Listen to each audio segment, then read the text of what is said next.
पुरुषांच्या खिशात असलेला मोबाईल आणि मांडीवर असलेला लॅपटॉप सध्या अक्षरशः पूर्ण न होण्याचं कारण ठरतोय. नुकताच वर्ल्ड हेल्थ ऑर्गनायझेशनचा एक रिपोर्ट आलेला आहे. त्यानुसार जगातली दर 6वी व्यक्ती ही इन्फर्टिलिटी म्हणजे मुलं न होण्याच्या समस्येने ग्रासलेली आहे. आपल्या भारतातच ही संख्या 2,75,00,000 आहे.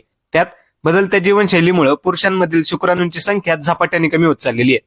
30 वर्षापूर्वी पुरुषांमध्ये जो स्पर्म काउंट प्रति मिली 60 मिलियन असायचा तो आज 20 मिलियन वरून पोहोचलेला आहे. ह्याची कारण काय तर खिशात ठेवलेला मोबाईल, मांडीवर असलेल्या लॅपटॉपची उष्णता, कीटकनाशकांचा अन्नवाटे शरीरात होणारा शिरकाव आणि लठ्ठपणामुळे इस्ट्रोजन हार्मोनची वाढ होणं ही कारणे ह्याला जबाबदार ठरते. सिगरेट, दारू, स्क्रीनच्या अतिवापरानं बिघडलेलं मेलाटोनिन चक्र शुक्राणूंच्या गुणवत्तेवर घाला घालते.